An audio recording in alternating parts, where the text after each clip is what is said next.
Good morning. I'm Stephen Toop, and I serve as President and Vice Chancellor of the University of British Columbia. We're just going to take a brief pause while we bring some people in to fill in seats in the middle here.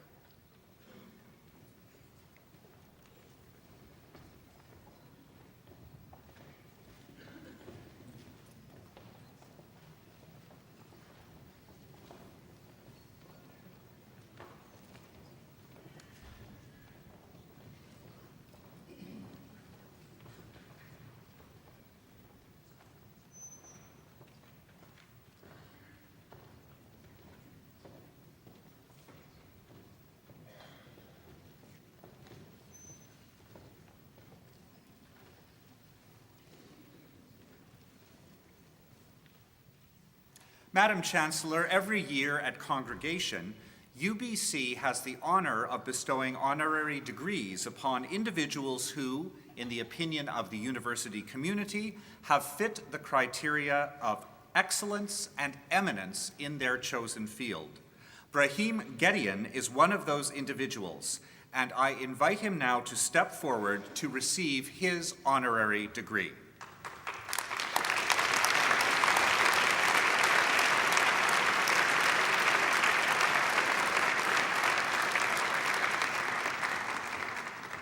Madam Chancellor, it will take people of extraordinary skill and vision to keep Canada at the forefront of the rapidly changing global technology sector. Today, we recognize such an individual, Mr. Ibrahim Gedeon. Mr. Gedeon is Chief Technology Officer at TELUS Communications Incorporated. In that role, he is responsible for technology strategy, network and services architecture, and network support systems. He is widely respected for his organizational achievements, for his active leadership in the global technology sector, and for his strong support for industry-university collaboration. Among his many achievements, Mr. Gedeon played a pivotal role in establishing the first ever consumer connectivity across the globe between Australia, Hong Kong, Sweden, Germany, and Canada. As a member of the board of the International Engineering Consortium, he was instrumental in bringing the first Broadband World Forum to Canada and Vancouver. In doing so, he demonstrated remarkable leadership by building collaboration with industry giants like Nortel at the time, Microsoft and Nokia, and promoting Canada as a leader in connected communities. I must also underline Mr. Gedeon's support for university learning and research. He earned a Bachelor of Electrical Engineering at the American University of Beirut and a Master of Science degree in electronics at Carleton University.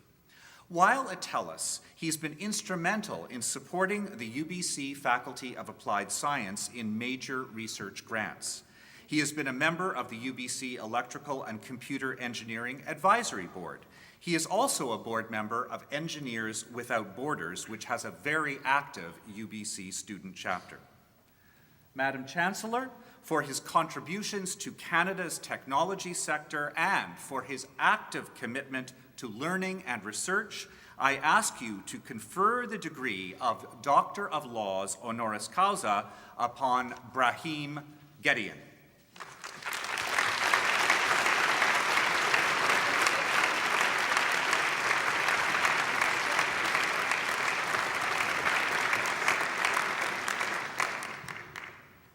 By authority of the Senate of this university, I confer upon you, Ibrahim Gedeon, the title and degree Doctor of Laws, honoris causa.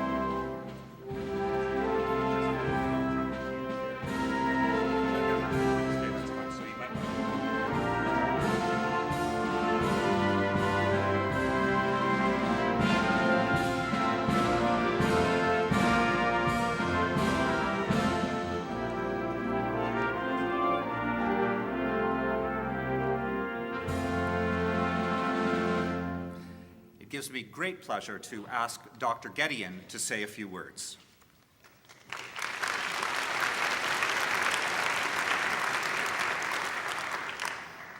Madam Chancellor, Mr. President, honored guests, fellow graduates of the class of 2010, ladies and gentlemen, good afternoon. Good morning.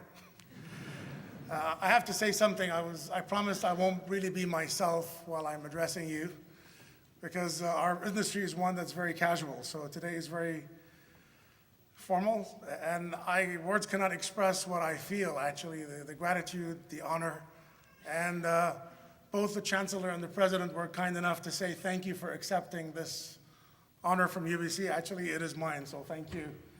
And I guess the best word to describe it was what my nephew told me. He says, it's cool. And because I explained for half an hour what an honorary degree is, and the part he caught was I didn't have to study for it.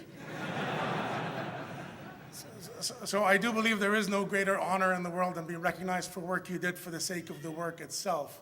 So thank you for that, rather than there was no degree to work towards. So I was told I have 2 minutes, so I'll keep it very brief, since I think it's 26 to 30 degrees in here, and I empathize with all of you.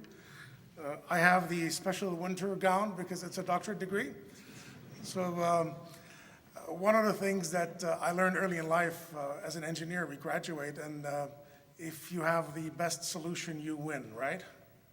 Usually. So the most optimal solution is the best solution.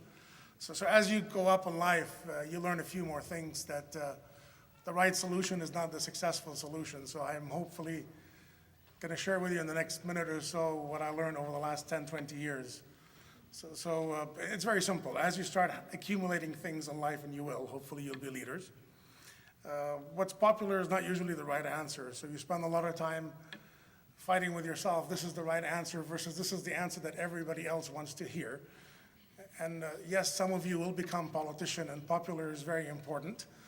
But some of you will stay engineers and move up the ranks and multiple levels. And there's a fine line between having the right answer and the right answer that will work for the organization. And it's very simple. I mean, in the end, you will become leaders, and people will follow you. And what you believe in will define what kind of leaders you are. As engineering leaders also, nothing to do with the actual technical work. And there's a couple of stories, and I have 2 of my previous bosses are in here, so they'll attest that I'm not famous for being politically correct, and I was fired once over it, so there's nothing wrong with that. The key is to recover and be true to yourself, because if you're not loyal to yourself, your people will not be loyal to you. So as you become fantastic engineers and you move around in multiple parts of the organization, your engineering skill will be critical because that's what starts you, but your political sensitivity.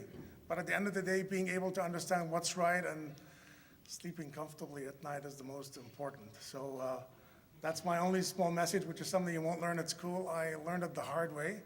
So I got promoted twice for standing my ground, which was good. Then I got fired, which was very bad. But regardless of what's happened, I sleep well at night. I'm blessed with people around me. And I just want to mention one thing, because I saw some of you outside earlier. No matter how old you are the person that your parents and the environment made. So I'm 47 years old, and I get reminded every day that I am a child. And regardless of how much money you make, you are always wrong if your parents are talking to you. So don't let that take away. So I thank my mother for who I am. She's sitting in the back. And have a great day, and I hopefully kept it to a short time. So thank you.